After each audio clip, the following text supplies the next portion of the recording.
What's up, Sooner Nation? Welcome to the SI Sooners podcast. Okay, so if me and Ryan are podcasting and it's a Thursday morning, that must mean what? Some really big news is heading down the pike, right? Like this, probably this afternoon, if not tomorrow, right? So I don't know, maybe Joe Castiglione's going to hire Gino Auriemma to coach women's basketball. These things always come down right after we podcast. Last, 2 weeks, 3 weeks? So, heck, I'll just call my shot now. Gino to OU. Ryan, what do you got?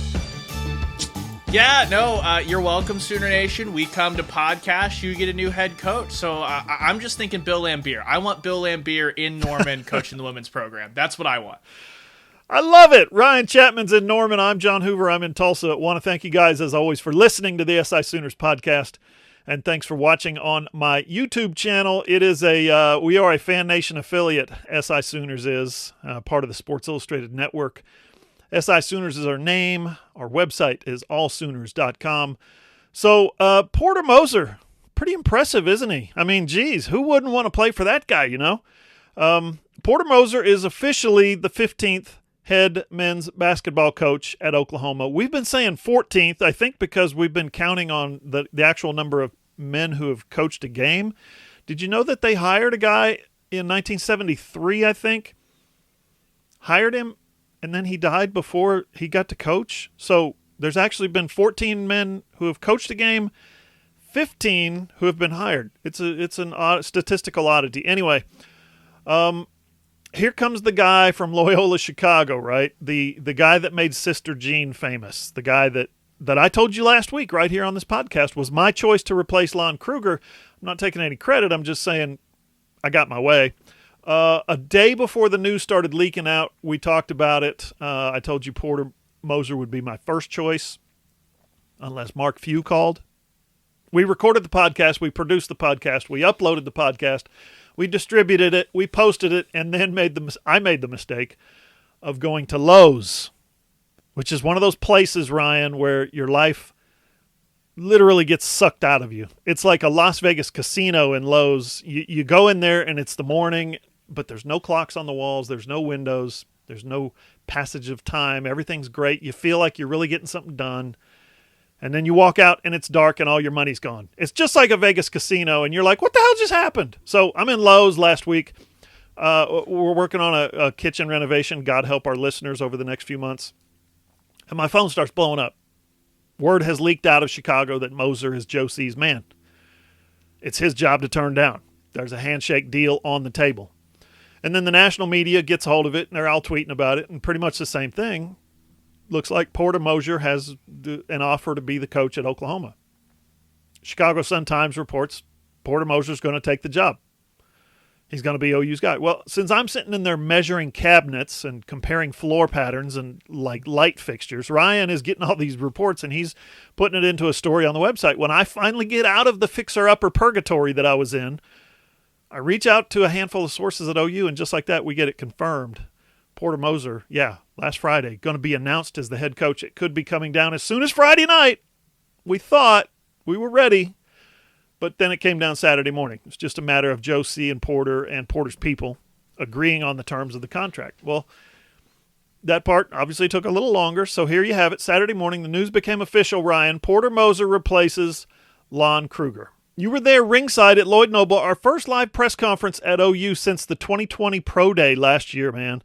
Other than that Unity March that the football team did in August. I was kind of disappointed that the Zoom element had been removed. Like I was hoping I could get a couple of questions out to Porter Moser on the Zoom, but no. Got to be big time, have an actual press conference. Tell me, Ryan, what was that like first, being back at an actual in-person press conference? Yeah, John, this is the first one since what you were talking... Pro Day last year for the University of Oklahoma. That's a live press conference setting. So it was weird on one sense just because we haven't done it before. But John, if there was any press conference to be there in person for, I feel like it had to be this one because my headline takeaway from just the press conference, all that other stuff aside, is just Porter Moser's energy and his just like magnetism. It's easy to see how he was able to get the most out of his Loyola Chicago teams, how he was able to recruit a little bit better than maybe your typical Missouri Valley Conference team might, and how he's able to inspire those guys to make that Final Four run, to beat Illinois this year. Like, this is just an incredibly energetic guy, John. You might say, okay, he's 52. That's just slightly younger than what Lon Kruger was when Kruger took over the job. And this is not a knock on Lon or anything. They're just two different personalities. And he's a very, very young 52. And I think you got that just from his energy and his excitement in that press conference. For sure. I think, too, the reality is that this was just kind of a perfect time for a press conference, a new beginning. Here's your new coach. Everybody's getting vaccinated. The pandemic seems to be maybe winding down a little bit. I got my shot last week, so proud. Let's have a press conference. Let's invite the media and let's ask him real questions. It really lined up, I think, and I thought that was cool. I thought you asked a great question about OU being kind of a football school and his willingness to maybe put that to work in his favor. What did you think of his answer to that question? Yeah, I think that he's a guy who is ready to embrace that challenge, and he's not looking at it as a challenge because, look, John, when we were kind of talking about this, that's the big knock on Kelvin Sampson all the way back when, is that when he took Oklahoma to that Final Four in 2002, you kind of got this feeling that Kelvin believed he had elevated the basketball program to this new level where it should be treated as such. And the reality is, right, wrong, or otherwise, John, that's just not going to happen. But all Porter Moser was talking about, John, is he comes from a place at Loyola Chicago, John. He said straight up, I would walk into living rooms with an LU on my chest. And at the beginning, no one knew what the heck that meant. He was saying because of what Oklahoma football has done, because of what all the rest of those programs in the athletic department, any room in the country he walks into with an OU on his chest, everyone's immediately going to know what they're about. So he pretty much said that the OU brand is excellence. Those are his exact words. And he said, who wouldn't want to sell excellence? So he's a guy that I think is ready to embrace that challenge. He's never, ever been at a place where it's anything other than what he's doing is the main thing on campus. So it'll be interesting to see, but he seemed just energized, Sean, to even pick Lincoln Riley's brain, learn from that staff, learn what they're doing. He talked about all the other coaches and things like that. And when you see those photos coming out of Porter meeting Lincoln and just he looks like a kid in a candy store almost, going through all these facilities, things like that. You can just tell this is a guy who's a really good coach. He seems like a really good dude, and he's just never had the might of a big-time brand like that behind him. He seems really excited to see what he can do with that. Yeah, now let's talk about what kind of basketball coach he is, or what kind of maybe style he's going to employ at OU, Ryan. It sounds like it's all about defensive effort and shooting efficiency, and one thing leading into the other. He talked about two-way basketball players. Yeah, and so this was the thing is Loyola Chicago has always been a defensive stalwart over these last, 5 years since he's really got them going. And I can understand right now in college basketball, the model of playing, when you think of a defensive style team, you think of the Virginia Cavaliers, or at least I do. And I also think of taking Ambien and going to sleep because that sounds miserable. And Porter Moser straight up was like, look, guys, that's not what we want. We want to be a two-way player. He mentioned, Kobe Bryant, LeBron James, Kawhi Leonard, Klay Thompson. Those guys are two-way. That's the buzzword he said at the NBA level. He basically said, we want the defense to force turnovers, force live ball turnovers, force missed shots. That way his teams can get out and run. So he emphasized that, and you have to wonder, that wasn't always the case at Loyola Chicago, John, but you have to wonder if that was because he had the athletes that wanted to give that effort on defense, but maybe just didn't have the athleticism to get out and run against some of these teams in the NCAA tournament. So that'll be what I'm kind of looking for immediately, is he has a higher caliber of athlete as his foundation to start with. Can he make that transition to a team that plays that Baylor style, where that suffocating defense leads into running out? That was the conversation around Gonzaga this year, John, is that they play such great defense, they're running out and immediately it leads into transition and a ton of fun, things like that. So that'll be what we're tracking, because you know that once they get into the half-court setting at Loyola Chicago, great defensively, and they're going to work that shot clock on offense to find an efficient shot. Ryan, now in regards to your question about OU being a football school, I've got a little bit of a soapbox here. I think that's a legitimate concern for the basketball coach at Oklahoma. And here's what I mean. There's nothing wrong with having a good basketball program at a football school. It's awesome when it happens. It just doesn't happen very much. I think probably 90% of the time, maybe, it's almost impossible to have both and sustain it. There are plenty of good basketball schools like Duke and Kansas, North Carolina, Indiana, a few more, Purdue maybe, that are, historically speaking, absolutely dreadful at football, historically speaking. And kind of they're okay with that there because in those places that I mentioned, basketball is what the fan base cares about, not football. They are far less passionate about football than they are about basketball, Ryan. That's a fact. Yeah, and I think also Porter Moser has a great track record of getting the students involved at Loyola Chicago. It was brought up that, at one point he paid for 3 charter buses for Loyola Chicago students to go to a road game, things like that. Look, Porter Moser's got all the energy in the world, and he talks about wanting to be a part of the community, wanting to get out there. That community outreach gets students to games, and that is great. That's the attitude you have to have. But Lon Kruger also was an embedded part of the Oklahoma community, John. Lon Kruger also was meeting at fraternities and sororities, trying to beg them, what will it take if I wear your fraternity and sorority letters, your shirts and stuff at practice, will you guys come out? And nobody came until Buddy Hield and Isaiah Cousins and Jordan Woodard and all those guys.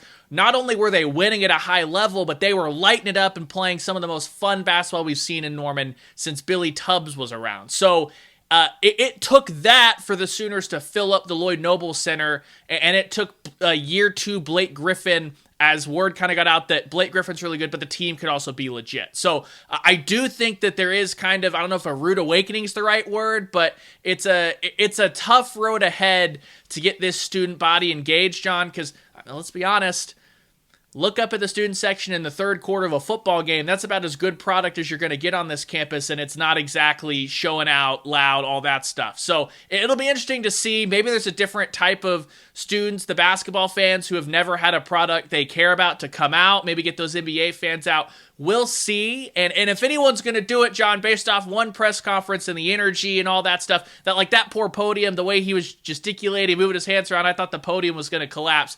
It would be Porter Moser, I guess, but only time will tell on that. It's a legitimately tough challenge to Oklahoma. Yeah, football and basketball, being good, doesn't have to be mutually exclusive. But it so often is. And I'll give you a quick example. When my daughter was being recruited to play soccer, right, a couple of her teammates went to OU. They took their official visits. They ended up playing at OU, but when they took their official visit, it was all about football. Hey, come to a football game. Oh, and they had such a good time. They posted pictures, and it was so loud, and there was so much excitement. Well, one of her other teammates went to Kansas. She was a star at Kansas. She was a fantastic soccer player. She was from Wichita, so easy money for her. Well, her visit was centered on a basketball game. You're at KU, you don't take recruits in other sports or any sport, except maybe football. You don't take them to a football game. Maybe not even football. I don't know. Would you? No way. There's at a football game at Kansas, there's like 8 or 9, 10,000 people at a game, and they're getting thumped 58-10. It's one of the most depressing things that I've been to, event-wise. So if your recruits want to come in the fall, you take them to Midnight Madness, where Snoop Dogg is rapping, and they got stripper poles, and they got money guns, and they got all that stuff, right? Ideally, you take your new recruits, if you're at Kansas or if you're at one of those other schools I mentioned, to an actual basketball game in the spring or in the fall, when all the students come out, all the fans are there, they're singing, they're chanting, they're winning. It's amazing. That's the difference between a football school and a basketball school. And in Oklahoma's case, that mindset, which is permanent, it's not going anywhere. Thanks, Bud Wilkinson. Thanks, Barry Switzer, right? That mindset used to kind of get under Kelvin Sampson's skin a little bit. He would say that off to the side a little bit to the reporters, and he would talk about it off, not necessarily off the record, but maybe he preferred to be off camera sometimes when he would. He just didn't like the fact that crowds would not come out to basketball games like they did for football. You'd have 85,000 at a football game capacity, and you'd have for the really good teams, the Final Four teams, like you mentioned Lon Kruger's 2016 team that went to the Final Four, there'd still be 3,000 empty seats for a big old conference game. And a lot of coaches don't care, but Kelvin was from North Carolina, where basketball is really, really big. Really big. Porter Moser's from Chicago, where, it's not Tobacco Road. It's not the Hoosier State. It's not James Naismith's laboratory up in New York. It's not, Fog Allen Fieldhouse. But Chicago, basketball is really ingrained in the culture there. It's a way of life. And Porter, if you think about it, he came up in Chicago's private school scene, basketball scene, private schools, played at Creighton, small private school, coached at St. Louis, small private school, coached at Loyola, small private school, and now he's in charge of this basketball program at this football behemoth that is Oklahoma. On the day they introduce him, you made mention of this earlier, Ryan, they run him by the football coach's office to pose for pictures. He got to look at all of Lincoln Riley's rings. In North Carolina, say they just hired a new basketball coach. You think they're gonna run the new basketball coach up to Mac Brown's office and look at his rings? No, Mac Brown is gonna swing by his office to the new basketball coach's office to look at his rings. I mean, that's the difference. Same with Kansas. Les Miles is gone, right? They're gonna run the new basketball coach. If Bill Self were to leave, they're gonna run the new basketball coach by the foot. No, that's not how it works. So anyway, it's just, like I said, I'm on a soapbox. I'll be interested to see how Porter Moser reacts when he's got a really good team and there's still 3,000 empty seats. Because like you said, man, history shows us that that's what OU basketball fans do. And remember, Kelvin eventually left Oklahoma, which is a powerhouse, Power 5 school, right? Champions, excellence. He left it for Indiana because it's a basketball school, even though his teams were still really, really good. Up next on the SI Sooners podcast, we're going to hear from Porter Moser himself. Hey, listen up. Spring is here, but you know the seasons in Oklahoma. Hot one day, cold the next. That's a lot of work for your heating and air unit, but the guys at Trade Pros got you covered. Sign up for one of their no-hassle service plans. They'll come out twice a year and tune up your AC and your furnace, and you get priority scheduling and discounts. Just call Chris at Trade Pros, 405-316-0598. That's 405-316-0598. 0598, or go to tradeprosokc.com. Hey, are you a business owner looking to get your product out there to the masses? Let's say you run a hotel in Norman, or a car dealership in Oklahoma City, or a restaurant in Edmond, or maybe you're a small online business who creates and sells OU merchandise, and you just want Sooner Nation to come sample your wares. Well, then consider advertising in this space right here on the SI Sooners podcast. SI Sooners reaches thousands of readers, viewers, and listeners literally every day. And the SI Sooners podcast is the ideal place to find your next customer. To advertise, send an email to allsoonersi@gmail.com or DM us on Twitter at all_Sooners.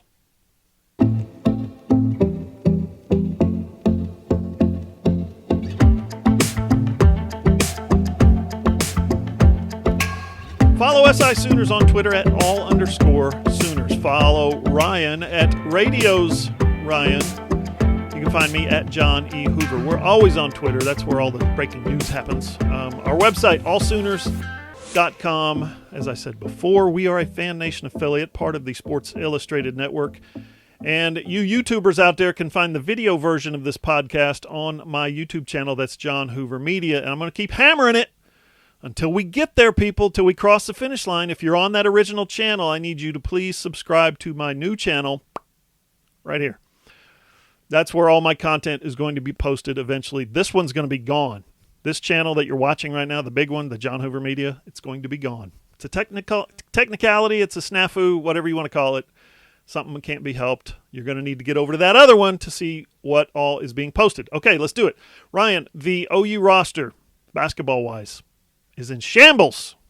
Everybody's either in the transfer portal or the NBA draft, but it sure didn't take Porter Moser very long to get his first commitment as he begins to rebuild the roster. Yeah, for sure. And it's one of those things, John, that you move from Loyola Chicago. It's the real funny thing is he offered him, what was it, a week and a half ago at Loyola Chicago, all of a sudden make the move over to Norman, and the commitment comes out. So maybe he is already profiting off that OU brand, just what is it, 4 days on the job, a week on the job now? Yeah, for sure. Alston Mason is his name. He's a point guard out of Overland Park, Kansas. 22 points a game, 4 rebounds, 4 assists, 1.5 steals. He's a complete player. He's in the 21 class. So he was pretty sure he was thinking he might probably go to Loyola Chicago. Guess what? He's coming to Oklahoma. This is like 4 hours after, maybe 6 hours, 7 hours after the OU press conference, the Porter Moser press conference ended. Also, guys, I don't know if you noticed, but when the news was announced, Davion Harmon tweeted the eyeballs emoji, just saying. All right, let's hear some highlights from the Porter Moser press conference yesterday. I want to thank Coach Lon Kruger for being the man he is, for being the coach he is, as a young coach coming up in this profession, never knowing that I would be in the shoes trying to attempt to follow him. He's what a young coach should aspire to be. He pours into his student athletes. He competes with tenacity, and he has impeccable character along the way. And I've thanked him for a number of things, his ear, his advice, but I know what I'm going to be thanking him the most for as the months to come. Because sometimes in this profession, you can take over a new job and you walk into a culture and it is just horrible. It takes a lot of time.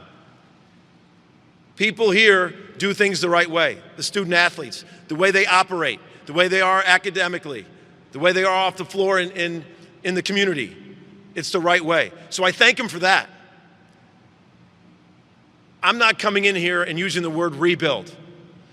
I want to use the word enhance.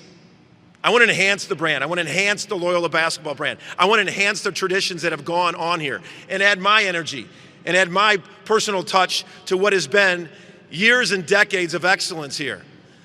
I'm looking forward to enhance that. I'm looking forward to meeting the people. I said yesterday, the people that don't know Porter Moser soon will. Part of what I'm about is high energy pouring into others, high energy pouring into my student athletes. I believe, I love that term, servant leadership, what President Joe talked about. And that's the thing is my first task is to build those relationships, to build the relationships with the current student athletes, build the relationship with the people in the community, build the relationship with the other coaches and learn from them, the administration, because that is the collaboration that is worthwhile. Why Oklahoma? Because you can sustain excellence the right way for a long period of time, and you've done it. So there's no word rebuild in my focus. My focus is I want to enhance, add, build more, enhance the culture. And that's what I'm excited to do at this unbelievable university. So my first task at hand is build relationships with the current players. Getting to know them, getting to know me, sharing their vision. Because relationships, you build a program through relationships to build your culture where they want to be a part of something bigger than themselves. If there's no relationship and no trust, sometimes they're on their own.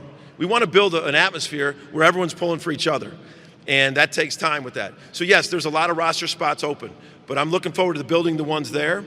We've been reaching out to the young student athletes that have already committed here and building that relationship. Ironically, I had recruited them before, so that was a great transition. And then we're hitting the ground running recruiting. So I know there's a lot of work to do to get the roster filled, and that's one of the top priorities. If you want to hold people accountable. See, that's the thing about Coach Majerus. People look at him and how he was on kids. And the thing that I found that was such a big part of my journey and my parenthood, you can hold, because everyone talks about old school kids, you can hold young people accountable. You have to hold young people accountable. But there's got to be love and trust there. Accountability and love go hand in hand. You can't just come in here and try to expect and hold these kids accountable and push them farther than they think they can go without building a trust and a love and a relationship. And he was unbelievable at that, whether people realize it or not, of what I witnessed. And the question was, there's several coaches in this conference that have been to the Final Four, and how do I look forward to the chess match? I look forward to it, because I've been on that stage too. And I'm not going to take a back seat. I think there's some of the best coaches in the country in this league, top to bottom. Some of the best coaches. And we're gonna have to build it. We're gonna have to get in here and finish out the roster. We have to develop the players that are coming back, continue to develop the players that are coming back. But no question about the challenge. No question about how good the Big 12 is. Some established programs, as we just saw, one win a national championship. But that's the fun of it. That's the fun of it. That's what's drawn me to be here, to play at the highest level and win the right way. I mean, I can't say more of a mission statement than that. I'm looking forward to that with these coaches, and I'm looking forward to the process. I loved walking in to the Griffin Center with Blake Griffin and the Griffin family, and the word process, and my kids hit me on the shoulder and said, or leg, and said, "Dad, you always use that word process." There's a process to all this, all right? There's a process, and it starts winning the day.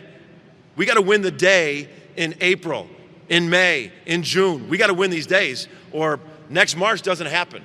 And that's a yearly process. You know, so many young guys, I want to be a pro. I want to be a pro. And I always ask them, okay, you want to be a pro? That's awesome. What does pro stand for? It stands for professional. What does professional do in every walk of life? A professional takes care of their business. A professional works as hard as they can and higher. A professional acts the right way, respects what they're doing. And that's what I love about what Coach Kruger done. I can hear by the echo how loud this place can get. And I will tell you that. Over and over when I took over Loyola, I sat at that press conference 10 years ago, and people said to me, Chicago's a pro town. It's a pro town. Nobody comes to the games. I said, it's a sports town. It's a sports town. And that's the thing about students. They love sports. They love watching something exciting. They love watching something they want to do, and they got to feel a part of it. When I took over at Loyola, you could have gone to the first media timeout. I could have walked to half court, pulled out my driver, and hit a golf ball, and it would have just bounced around and not hit anybody. We weren't getting anybody at the games. We were selling out every game. We were like 38-2 in our last 40 games there, creating a home court advantage.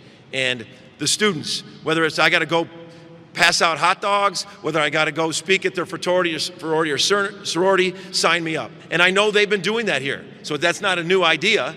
They're just going to get to know Porter Moser. And they're going to get to know how much it means to me to come in here and hear this thing filled up. I had an unbelievable relationship with the student body at Loyola. And I'm looking so forward to having that same relationship here at Oklahoma. But it means everything to fill this up. It's a home court advantage.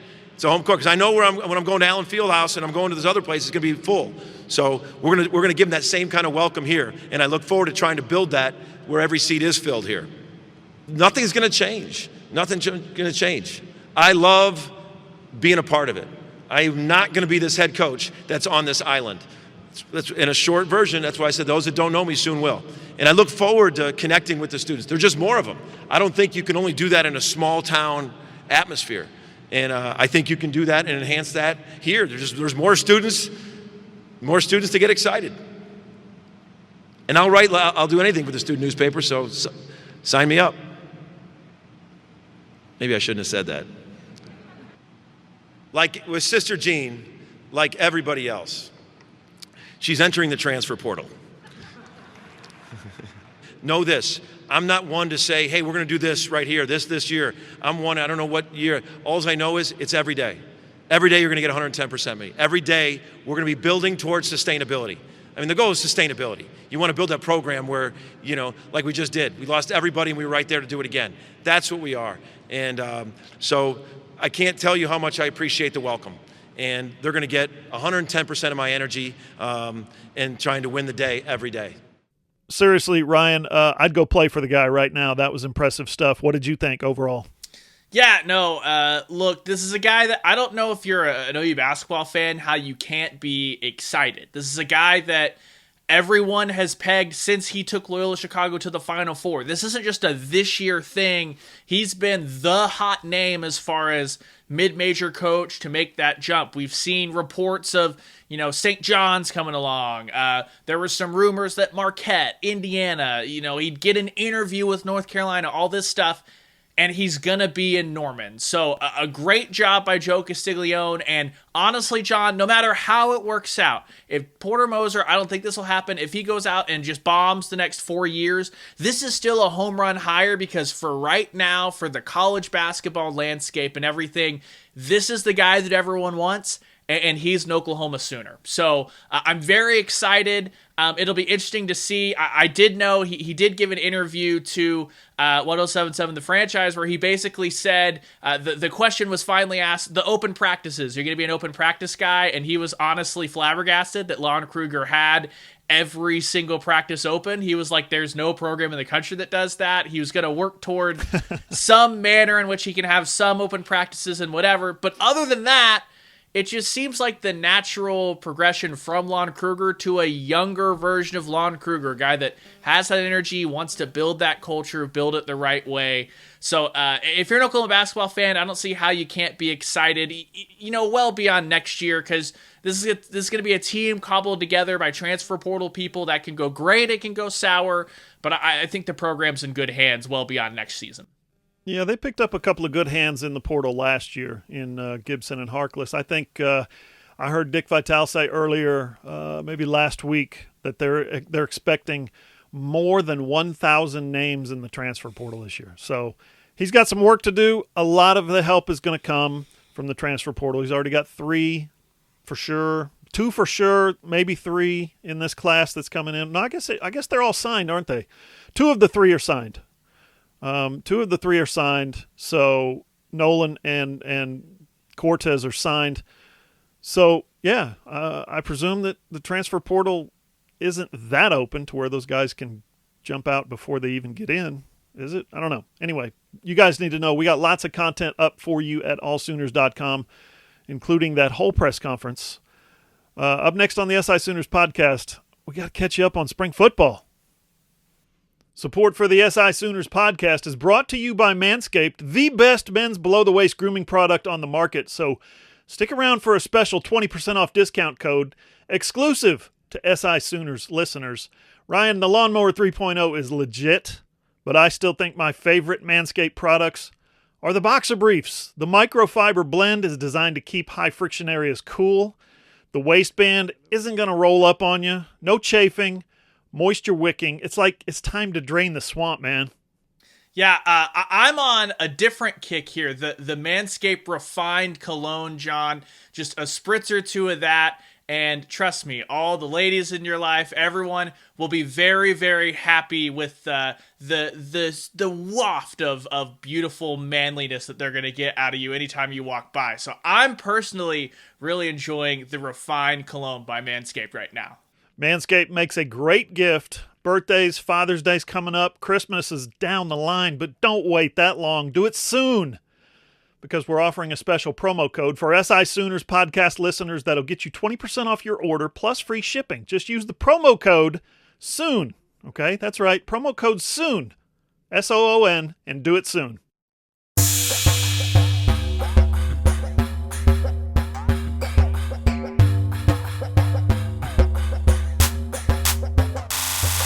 Final segment of the SI Sooners podcast. Ryan, we finally got to meet Joe John Finley last week. I mean, some of us older guys have met him before when he played here like 100 years ago, but you got to meet him on the Zoom, sort of. Lincoln Riley rolled him out last Friday.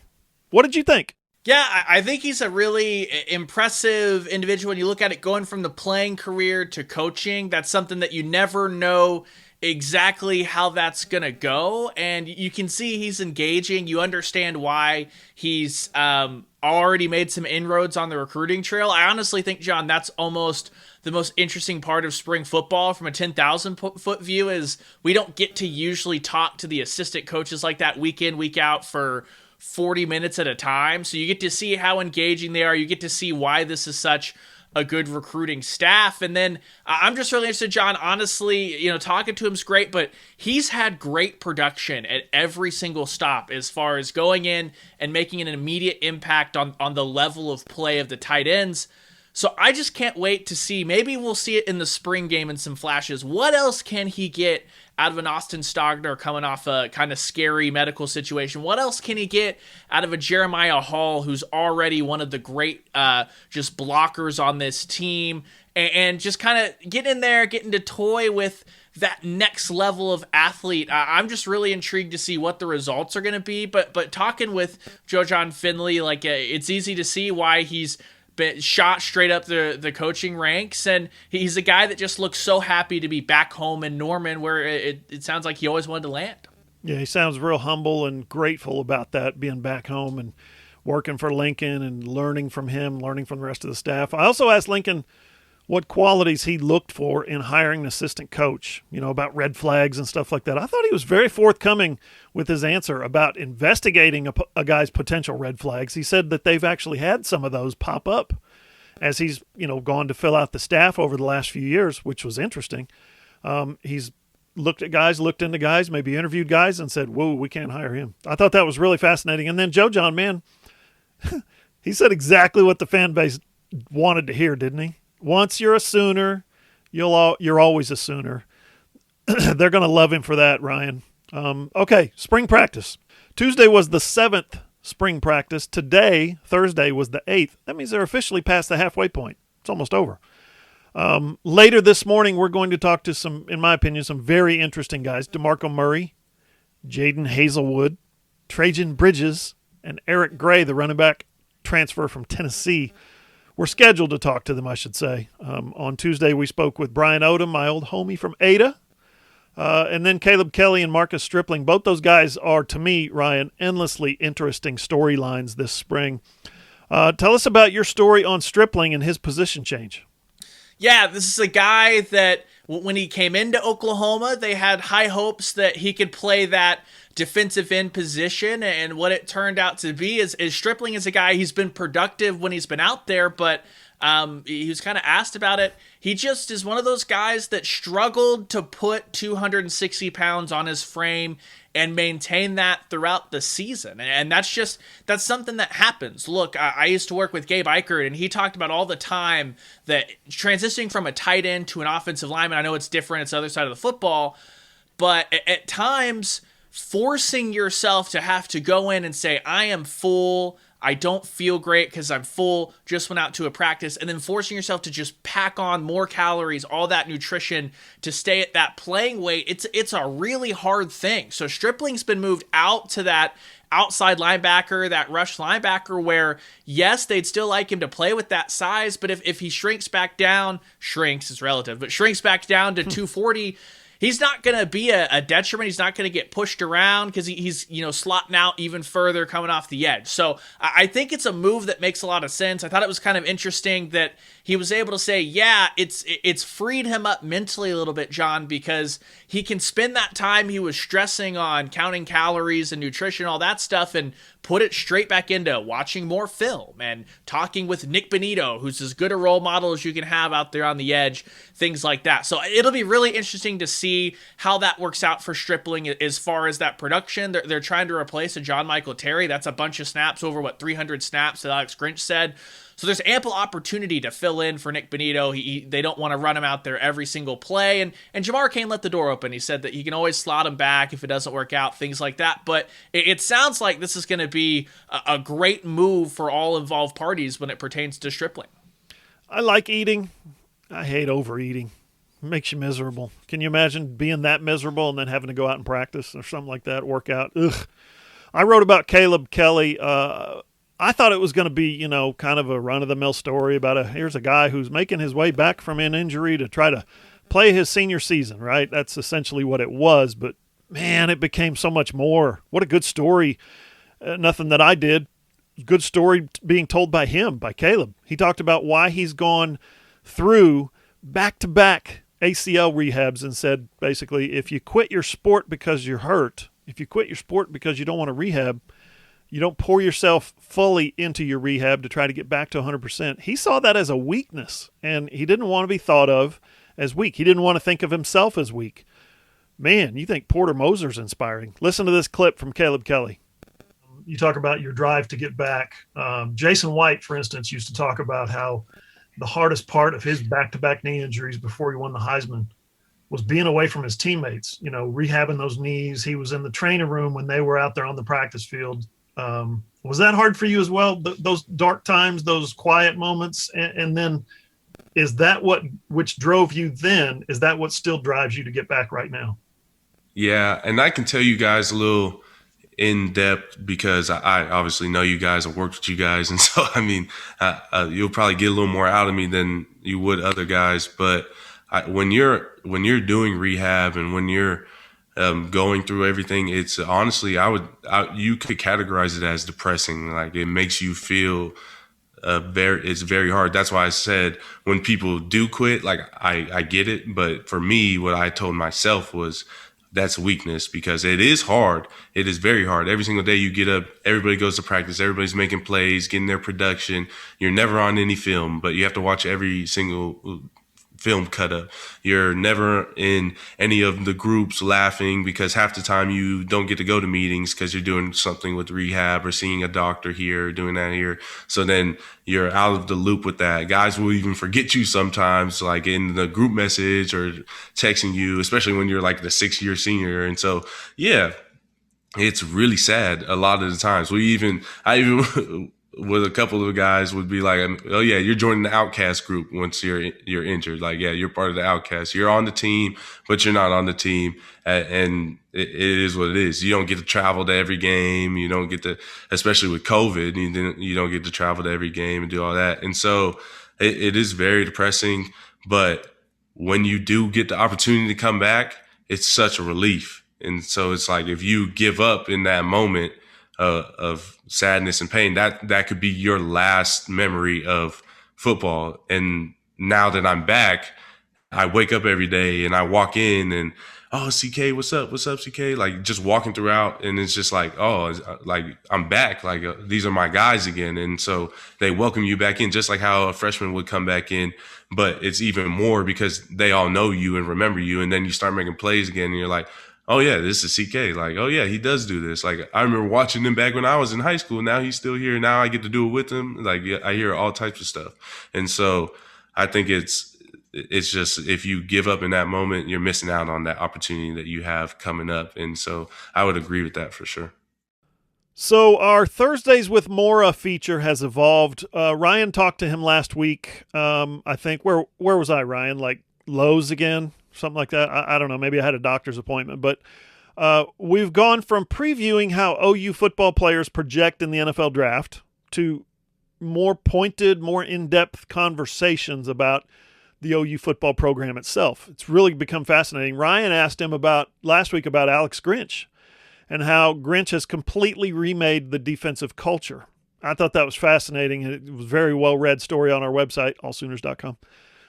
And then yesterday, I asked Jim Mora about Lincoln Riley's kind of coaching style and whether Riley would make a good fit in the NFL and if he ever thought that Lincoln would ever make the jump to the NFL. Not a very popular topic around here, but I thought this was Jim Mora at his absolute best. Here's a guy who was a head coach in the NFL and then also a head coach in college. And he's talking about Lincoln Riley and what makes him such an excellent and elite coach kind of across the board in all areas. And it's not just X's and O's.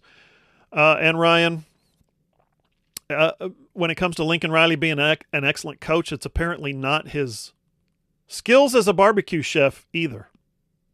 Right? Listen, I'm not here to pile on Lincoln. In fact, I'll just say this. I like a good dry brisket. I do. I'm not just saying that. I'm not just sucking up to the coach. I have no business in wanting to do something like that. I've told you guys before, I've told you for sure, Ryan, all you food shamers out there who need to feel superior, this is what I said.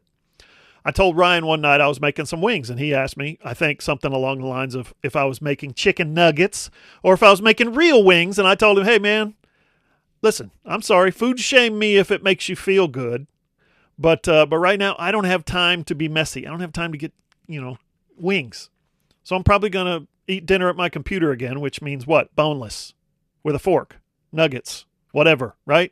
When it comes to brisket, man, or ribs especially, same thing. It's easier to eat if there's less of a mess. I don't need 15 paper towels and wet wipes, and I can sit at my computer right here and work and eat at the same time, because I'm psycho like that. That's what I do. Give me a fork and a side of sauce and I'm good to go. Sorry. But in those instances, I just don't want a big old greasy plate. Ryan, there's no doubt in my mind that Lincoln Riley's Easter brisket looked like it was on the dry side. Again, I'm not here to judge, but I got a place in my tummy for all kinds of charred animal flesh, man.